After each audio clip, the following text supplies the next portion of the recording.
Good morning everyone. मैं Kailash madam एक बार और केएम करियर के अंदर आपका हार्दिक स्वागत है। दोस्तों, सबसे पहले क्लास को लाइक कर दीजिए एंड शेयर कर दीजिए ताकि हर बच्चे तक ये क्लास पहुंच जा सके। दोस्तों, अपन ने प्रीवियस क्लास के अंदर एडीडी के बारे में डिस्कस किया था एंड साथ में जीटीपीटीएल स्कोर के बारे में डिस्कस किया था।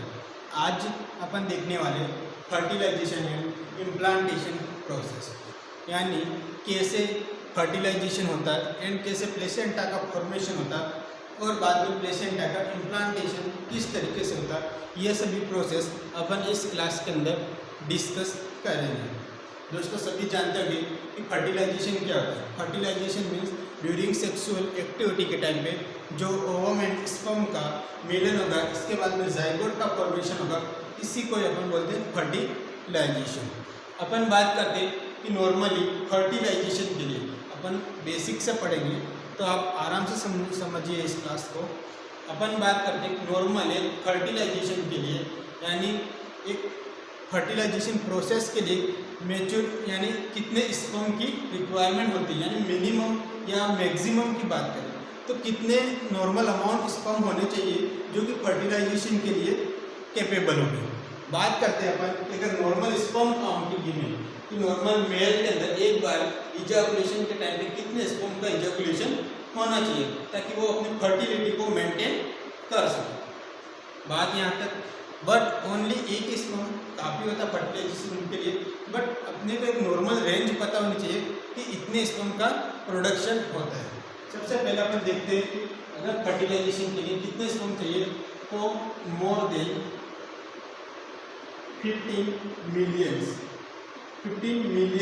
स्पर्म चाहिए, कितने पर एमएल के अंदर, और लेस देन 200 मिलियन स्पर्म पर एमएल के अंदर। यानी नॉर्मल रेंज की बात करें अगर स्पर्म की तो ये 15 मिलियन से ज़्यादा होना चाहिए और 200 मिलियन से कम स्पर्म होने चाहिए। ये एक नॉर्मल फर्टिलिटी को मेंटेन करेंगे। यहाँ पे अगर डिजीज कंडीशन की बात करें, अगर बाई चांस मान लो अगर 15 मिलियन से कम स्पर्म का प्रोडक्शन होता है तो इसको क्या बोलेंगे, क्या बोलते हैं, लिखते अपन साथ में कि अगर स्पर्म 15 मिलियन से कम अगर हो तो अपन इसको अपन बोलेंगे, क्या बोलेंगे, ओलिगोजूस्पर्मिया। क्या बोलेंगे, ओलिगोजूस्पर्मिया। ओलिगोजूस्पर्मिया। अगर मोर देन 250 मिलियन अगर स्पर्म हो, मोर देन 250 मिलियन अगर स्पर्म हो तो इसको अपन बोलते हैं पॉलीजूस्पर्मिया। क्या बोलेंगे, पॉलीजूस्पर्मिया। यहाँ तक कि अगर 15 मिलियन से कम अगर स्पर्म काउंट हुआ तो इसको अपन बोलेंगे ओलिगोजूस्पर्मिया। अगर 250 मिलियन से अगर ज़्यादा स्पर्म हो तो इसको बोलेंगे पॉलीजूस्पर्मिया। यहाँ तक क्लियर है सभी को? यस। इसके बाद में अपन बात करते हैं कि कैसे फर्टिलाइजेशन होता है, कैसे स्पर्म होगा वो ओवम के अंदर पेनिट्रेट होगा, कैसे ओवम को फर्टिलाइज करेंगे, ये प्रोसेस अपन देखते हैं। बेसिक से स्टार्ट करते हैं अपन। सबसे पहले क्या होगी, ड्यूरिंग सेक्सुअल एक्टिविटी। क्या होगी, यहाँ पे लिखना ड्यूरिंग सेक्सुअल एक्टिविटी। क्या होगा, फर्स्ट टाइम में क्या होगा, ड्यूरिंग सेक्सुअल एक्टिविटी की तब क्या होगा, ejaculation of millions of sperm. क्या होगी, साथ साथ में लिखते जाना, ejaculation of millions of sperm. क्या होगा, ejaculation of millions of sperm का इजैकुलेशन होगा। इसके बाद में क्या होगा, थाउजेंड्स ऑफ स्पर्म। क्या होगी, thousands of sperm reach the fallopian tube, यानी fallopian tube तक कहाँ कितने पहुंचेंगे, थाउजेंड्स ऑफ स्पर्म पहुंचेंगे। इसके बाद में देखते हैं कि 300 से लेके 600 sperm reach the surface of the ovum, surface of the ovum। 300 से लेके 600 स्पर्म ही कहाँ तक पहुंचेगी, ओवम की सरफेस तक। इसके बाद में क्या होगा कि ओनली 1 स्पर्म क्या करेगा, 1 ओवम को फर्टिलाइज करेगा। तो लिखना बाद में ओनली 1 स्पर्म फर्टिलाइज ओवम, यानी क्या होगा लास्ट में, ओनली 1 स्पर्म ही ओवम को फर्टिलाइज करेगा। सबसे पहले देखना कि ड्यूरिंग सेक्सुअल एक्टिविटी के टाइम पे एक मेल के द्वारा एक बार इजाकुलेशन के टाइम पे मिलियंस ऑफ स्पर्म का प्रोडक्शन होगा। वो स्पर्म कहाँ जाएंगे, यूटेराइन कैविटी के अंदर। इसके बाद में क्या होगा, थाउजेंड्स ऑफ स्पर्म, हजारों की मात्रा में स्पर्म कहाँ पे पहुंचेंगे, फैलोपियन ट्यूब के अंदर। इसके बाद में क्या होगा, 300 से लेकर 600 स्पर्म कहाँ तक पहुंचेंगे, ओवम की सरफेस तक। इसके बाद में ओनली 1 स्पर्म क्या करेगा, 1 ओवम को पेनिट्रेट करेंगे। यहाँ तक क्लियर है, यस। इसके बाद में अपन आगे बढ़ते हैं कि अगर स्पर्म जो होगा ओवम को क्या करेगा, पेनिट्रेट करेगा, तो इसको एंट्री ऑफ स्पर्म को अपन कहेंगे उलेमा। क्या बोलेंगे, एंट्री ऑफ स्पर्म, कहाँ, उलेमा। क्या बोलेंगे इसको,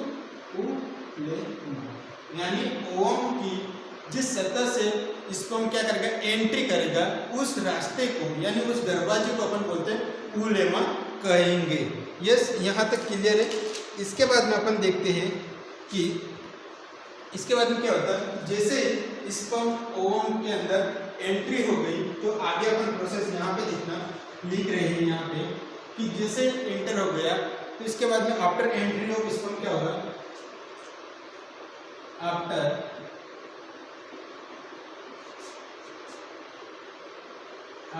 एंट्री ऑफ स्पर्म क्लोजिंग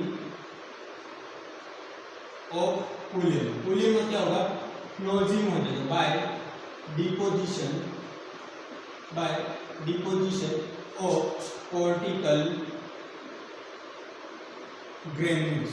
क्या होते हैं, कॉर्टिकल ग्रेन्यूल्स के हेल्प से क्या होता है, जो ओपनिंग होती है जहाँ से एंट्री करी थी स्पर्म, उसको उलेमा बोलते हैं।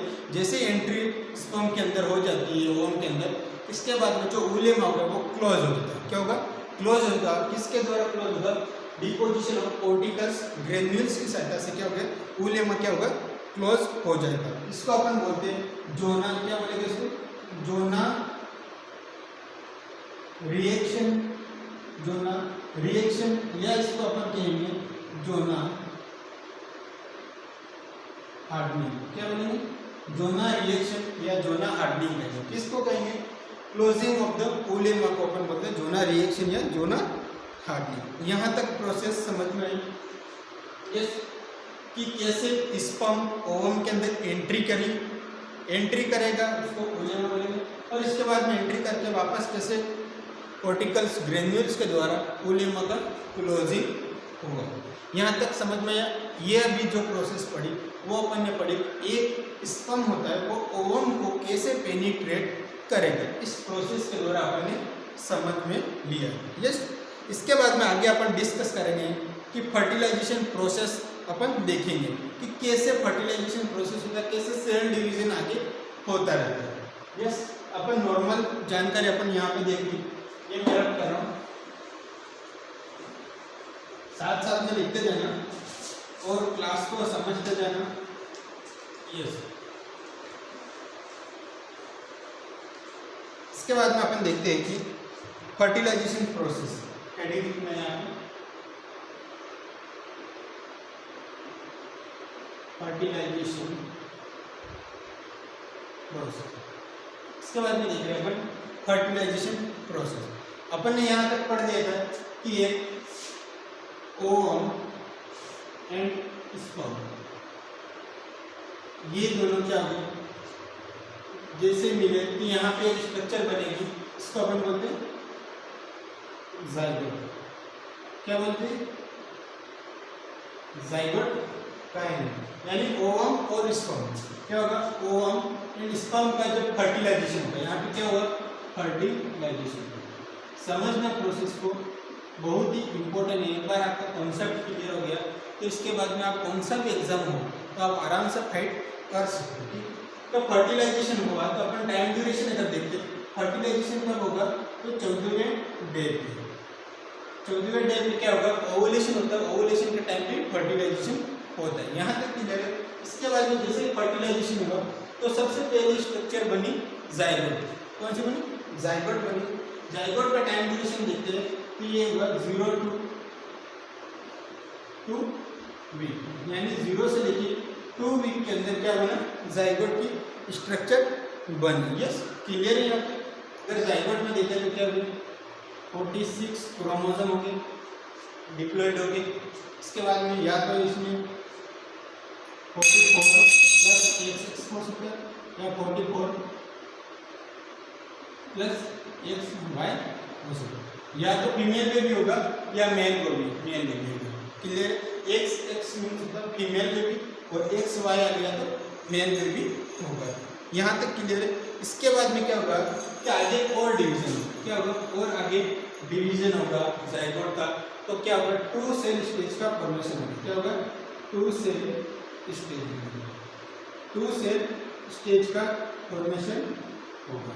क्लियर है। यहाँ तक 2 सेल स्टेज का टाइम ड्यूरेशन देखिए तो कितना होगा, 30 आवर्स मीन्स 30 घंटे के अंदर क्या होगा 2 सेल स्टेज का फॉर्मेशन होगा, जिसको अपन बोलते हैं ब्लास्टोमियर। क्या बोलेंगे इसको, ब्लास्टोमियर, ब्लास्टोमियर कहेंगे। किसको कहेंगे, 2 सेल स्टेज को अपन ब्लास्टोमियर कहेंगे। और इसका टाइम ड्यूरेशन देखे तो 30 आवर्स रहता है। यस, इसके बाद में अपन आगे बात करते हैं, अगर 2 सेल हो गए, इसके बाद में डिवीजन और आगे डिवीजन होगा तो क्या बनेगा, 4 सेल स्टेज, 4 सेल स्टेज, यानी इसका मल्टीपल डिवीजन होता रहता है। 2 सेल के बाद में क्या बना, 4 सेल स्टेज। अगर इसका टाइम ड्यूरेशन देखिए, इसका टाइम ड्यूरेशन देखिए तो 40 से 50 आवर्स के अंदर इसका डिवीजन होगा। 4 सेल स्टेज का ड्यूरेशन कब होगा, 40 से 50 आवर्स के अंदर 4 सेल स्टेज का फॉर्मेशन होगा। यस, इसके बाद में क्या होगा, जैसे ही आगे बढ़े तो इसका फिर डिवीजन होगा। इसका डिवीजन होगा तो 8 सेल स्टेज का फॉर्मेशन होगा। कितना होगा, 8 सेल स्टेज, 8 सेल स्टेज का फॉर्मेशन होगा। अब क्या होगा, 8 सेल स्टेज का अगर टाइम ड्यूरेशन अपन देखते तो 72 आवर्स के अंदर 8 सेल का डिवीजन हो जाता है। याद रखना कितना टाइम ड्यूरेशन, 72 आवर्स के अंदर 8 सेल का टाइम ड्यूरेशन होता है। यस, अब क्या होगा, जैसे जैसे मल्टीपल डिवीजन होगा तो 8 सेल के बाद में भी क्या बनेगी, 16 सेल स्टेज का फॉर्मेशन होगा। क्या होगा, 16 सेल स्टेज, 16 सेल स्टेज बनेगी। लास्ट 16 सेल स्टेज को ही अपन क्या बोलते, मोरूला की, क्या बोलेंगे, मोरूला। 16 सेल स्टेज को क्या बोलते अपन, मोरूला बोलते हैं। और 2 सेल स्टेज को अपन बोलते ब्लास्टोमियर। अगर 16 सेल स्टेज की टाइम ड्यूरेशन देखिए कि ये कब बनेगी, तो ये बनेगी 96 आवर्स, या अपन कह सकते हैं 4 डे। इतना इसका टाइम ड्यूरेशन लगेगा। 96 आवर या 4 डे के अंदर 16 सेल स्टेज का फॉर्मेशन होगा, या अपन कह सकते हैं मोरूला का फॉर्मेशन कब होगा, 4 डे के अंदर। ये प्रोसेस यहाँ तक कंप्लीट है मोरूला का। जो फर्टिलाइजेशन से लेके, एक बात याद रखना, फर्टिलाइजेशन से लेकर के मोरूला तक जो प्रोसेस हुई थी वो कहाँ पे हुई, इन फैलोपियन ट्यूब। यानी ये सभी प्रोसेस अभी तक फैलोपियन ट्यूब के अंदर कंप्लीट हुई। अब क्या होगा कि मोरूला बन गया। मोरूला के बाद क्या होगा, मोरूला आके यूटेराइन कैविटी के अंदर एंटर करेगा। कैसे एंटर करेगा, क्योंकि फैलोपियन ट्यूब के अंदर क्या होती है, सीलिया प्रेजेंट रहती है। सीलिया क्या करती है, आगे की तरफ ओवम या मोरूला को फॉरवर्ड करेगी। यस, आगे की तरफ मोरूला को फॉरवर्ड करेंगे। अब अपन आगे लिखते हैं कि कैसे मोरूला का आगे की तरह यूट्राइन कैविटी में जाएगा और वहाँ पे इसका प्लेसेंटा का फॉर्मेशन होगा, फिर इम्प्लांटेशन का फॉर्मेशन होगा। क्लियर यहाँ तक। फिर लिखते हैं, यहाँ से मैं आगे यहाँ पे लिख रहा हूँ, साथ में लिखते जाना, इंटर यूटेराइन कैविटी। अब क्या होगा, मोरूला क्या करेगा, morula inter into the uterine cavity. Morula क्या कर रहा है, अब यूटेराइन कैविटी के अंदर इंटर करेगा। यस, अब क्या होगा, यहाँ पे जाके जैसे मोरूला यूटेराइन कैविटी के अंदर एंटर होगा तो वहाँ पे जो इंडिविजुअल सेल होगी, यानी मोरूला के अंदर कितनी 16 सेल, 16 सेल थी, हर 16 सेल के ऊपर एक म्यूकस कवरिंग लेयर बनेगी। मीन्स क्या होगा कि इंडिविजुअल सेल के ऊपर एक म्यूकस कवरिंग बनेगी। लिख लेना, इंडिविजुअल सेल्स क्या करेंगे, म्यूकस कवरिंग का फॉर्मेशन होगा। मीन्स यहाँ पे समझना, जैसे ये डायग्राम मैंने बनाया, ये क्या हुआ, मोरूला का बनाया, इसमें 8 से 16 सेल स्टेज होगी मान लीजिए, ठीक है। इसके बाद में हर 16 सेल स्टेज के ऊपर क्या होगा, एक म्यूकस कवरिंग लेयर बनेगी। क्या होगी, हर सेल के ऊपर एक म्यूकस कवरिंग लेयर बनेगी, म्यूकस कवरिंग लेयर। इसको अपन बोलते हैं ब्लास्टोसिस्ट। क्या बोलेंगे, म्यूकस कवरिंग लेयर को अपन बोलते हैं ब्लास्टोसिस्ट। म्यूकस कवरिंग लेयर को क्या बोलेंगे, ब्लास्टोसिस्ट अपन कहेंगे, ब्लास्टोसिस्ट कहेंगे। इसके बाद में आगे क्या प्रोसेस होती है कि जो जोना पेल्यूसिडा होती थी, जोना पेल्यूसिडा, वो क्या होती है, डिसएपियर। क्या होता है मैं बताता हूँ, डिसएपियर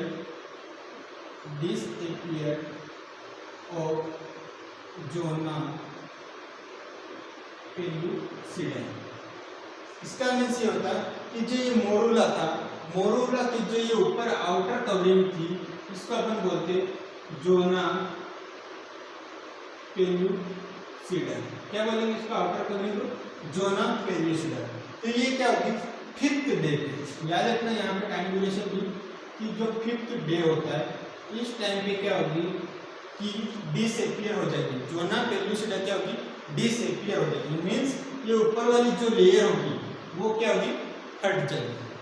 जो ऊपर वाली लेयर क्या होगी, हट जाएगी, जिसको अपन बोलते हैं जोना हेचिंग। क्या बोलेंगे इसको, जोना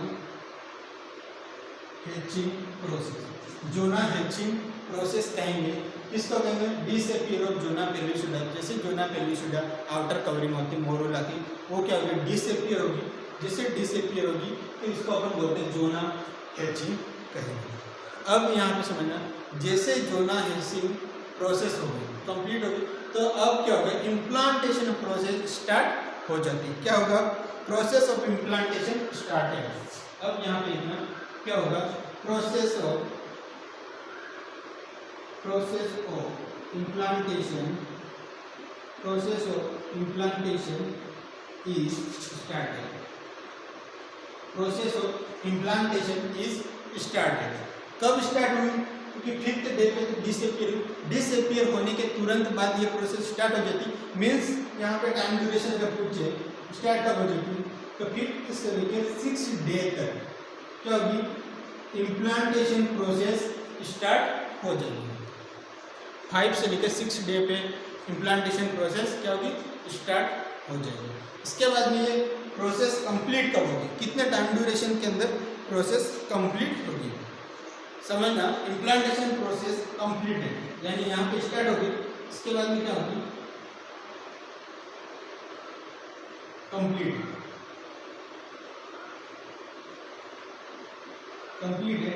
इम्प्लांटेशन प्रोसेस, यानी इम्प्लांटेशन प्रोसेस कंप्लीट कितने दिन के अंदर हो जाएगी, कितने दिन के अंदर हो जाएगी, तो 10 से 11 डे के अंदर, कितने 10 से लेकर 11 डे के अंदर क्या होगी, इम्प्लांटेशन प्रोसेस कंप्लीट हो जाएगी। याद रखना, क्वेश्चन पूछा जाता है कि प्लेसेंटा का इम्प्लांटेशन कितने दिन के अंदर होगा, कितने दिन के अंदर, 10 से लेकर 11वें डे पे होगा। 10 से लेकर 11वें दिन कहाँ से अपन ने शुरू किया, LMP से मांग रहे, कहाँ से मांगे, last menstrual period, sorry fertilisation से अपन काउंट करें। कब फर्टिलाइजेशन से अपन काउंट करेंगे तो 10 से 11वें डे पे क्या होगा, प्लेसेंटा का इम्प्लांटेशन कंप्लीट हो जाता है। एक बात याद रखना, जो इम्प्लांटेशन होता है इसको अपन क्या बोलते हैं, नीडेशन भी कहते हैं। क्या बोलते हैं, नीडेशन, आल्सो नोन एज नीडेशन। इम्प्लांटेशन को अपन नीडेशन भी कहते हैं। और याद रखना एक बात कि इम्प्लांटेशन जो होता है यूट्रस की एंडोमेट्रियम लेयर के अंदर होता है। एंडोमेट्रियम लेयर को अपन प्रेगनेंसी के टाइम पे उसको डेसिडुआ के नाम से जानते हैं। तो इम्प्लांटेशन क्या होता है, डेसिडुआ के अंदर होता है। कहाँ होता है, डेसिडुआ। क्या होता है डेसिडुआ, डेसिडुआ एक प्रेगनेंसी के अंदर जो एंडोमेट्रियम लेयर होती है वो कन्वर्ट हो जाती है किस में, डेसिडुआ के अंदर। इसको अपन बोलते हैं एंडोमेट्रियम ऑफ प्रेगनेंसी भी कहते हैं। नेक्स्ट,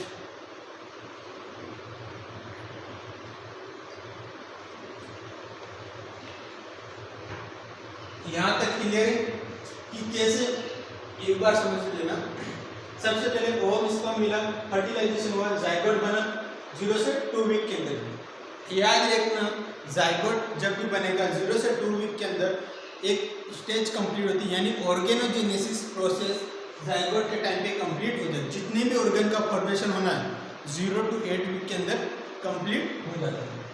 इसके बाद में 2 सेल स्टेज का फॉर्मेशन हुआ जिसको ब्लास्टोमिया कहेंगे, 4 सेल स्टेज बनेगी, 8 cell stage and last 16 cell stage का फॉर्मेशन होगा। 16 सेल स्टेज को अपन मोरूला के नाम से जानते हैं। फिर क्या होगा, मोरूला फर्टिलाइजेशन से लेके मोरूला बना तब तक की प्रोसेस फैलोपियन ट्यूब के अंदर कंप्लीट होती। इसके बाद में जो मोरूला होगा इंटर करेगा कहाँ पे, यूटेराइन कैविटी के अंदर। यूटेराइन कैविटी में अगर देखें तो क्या होगा, सबसे पहले इम्प्लांटेशन अगर पूछे कि प्लेसेंटा का इम्प्लांटेशन कहाँ पे होता, तो कहाँ पे होता, यूट्राइन की जो अपर सेगमेंट होता है, अपर सेगमेंट में पूछे एंटीरियर या पोस्टीरियर, तो कहाँ पे होता है, हमेशा पोस्टीरियर की साइड में होता है। याद रखना पोस्टीरियर साइड में होता है। फिर क्या होगा, इंडिविजुअल सेल के ऊपर म्यूकस कवरिंग बनेगी, उसको अपन ब्लास्टोसिस्ट कहेंगे।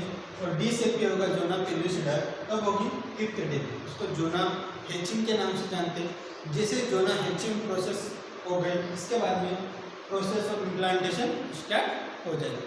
प्रोसेस ऑफ इम्प्लांटेशन स्टार्ट हो गया, 5th से लेके 6th डे में प्लेसेंटा का इम्प्लांटेशन स्टार्ट हो जाएगा। इसके बाद में कंप्लीट इम्प्लांटेशन कब होता, 10 से लेके 11th डे पे कंप्लीटली इम्प्लांटेशन होता। और इम्प्लांटेशन कौन सी लेयर से होता, डेसिडुआ से होता है। यहाँ तक क्लियर है सभी को, यस। इसके बाद में अपन देखते हैं कि प्लेसेंटा का किस तरह से फॉर्मेशन होता है, कौन सी लेयर प्लेसेंटा का फॉर्मेशन करेगी, यस।